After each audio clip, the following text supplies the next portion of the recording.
आता बातमी आहे पंतप्रधान नरेंद्र मोदींच्या एका नव्या व्हिडिओची आणि आणखी एका मोठ्या घोषणेची। नीट पेपर फुटीनंतर देशात पेटलेलं विद्यार्थी आंदोलन केंद्रीय शिक्षण मंत्री धर्मेंद्र प्रधान यांच्या राजीनाम्यानंतर आता हळूहळू शांत होत आहे।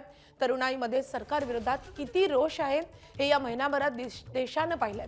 पण देशभरातील विद्यार्थ्यांची नाराजी दूर करण्यासाठी केंद्र सरकारने शिक्षण मंत्र्यांच्या राजीनाम्यासोबतच राष्ट्रीय परीक्षा आयोगातील जवळपास 50 अधिकाऱ्यांना आता घरी बसवलंय। इतकंच नाही तर संसदेत पेपरफुटीवर कठोर कायदेशीर कारवाईसाठीचा कायदाही संसदेत आणण्याची मोदी सरकारने तयारी केली आहे। पण हे करत असतानाच काल पुन्हा एकदा पंतप्रधान नरेंद्र मोदींनी इंस्टाग्रामवर रील शेअर केली आहे। त्यात त्यांनी एक अत्यंत महत्त्वाची घोषणा केली आहे। इन्फोसिसचे संस्थापक नंदन निलेकणी यांच्या नेतृत्वाखाली केंद्राने हाय पॉवर्ड टास्क फोर्सची स्थापना केली आहे। त्यांच्या नेतृत्वात परीक्षांमध्ये अधिकाधिक पारदर्शकता कशी आणता येईल यावर हा टास्क फोर्स काम करेल।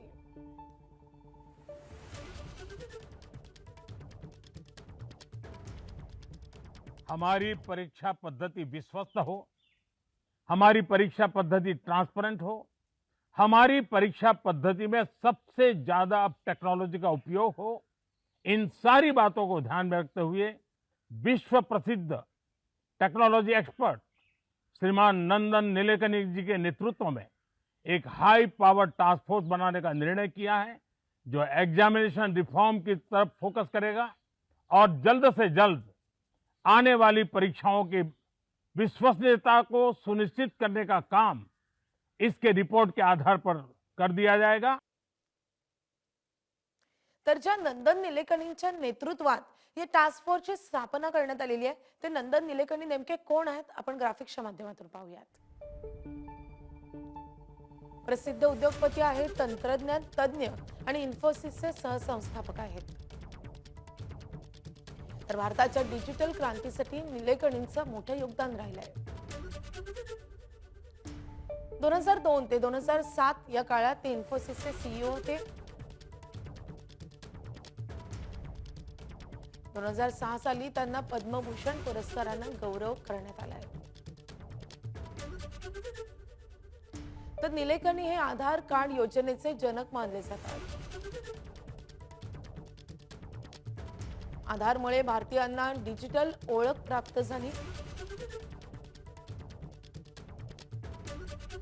भारतीय विशिष्ट ओळख प्राधिकरण म्हणजेच UIDAI चे ते पहिले अध्यक्ष राहिले।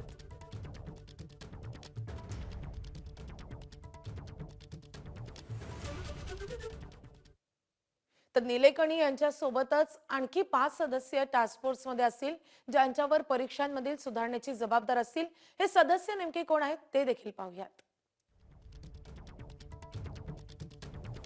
तर नंदन निलेकणी यांच्या नेतृत्वात या टास्क फोर्सची स्थापना करण्यात आली आहे। त्यांच्यासोबतच इस्रोचे माजी संचालक एस सोमनाथ, त्यासोबतच आयपीचे माजी संचालक तपन डेका, IIT चेन्नईचे संचालक व्ही कामाकोटी, माजी शिक्षण सचिव अनिता करवाल आणि त्यासोबतच लॉजिस्टिक एक्सपर्ट अमृतलाल मीना हे देखील या टास्क फोर्सचे सदस्य असतील।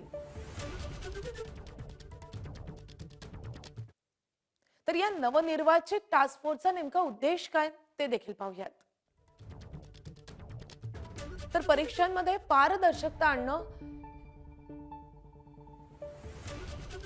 परीक्षांच्या सुधारणेवर भर देणं, परीक्षांमध्ये तंत्रज्ञानाचा जास्तीत जास्त वापर सुचवणं,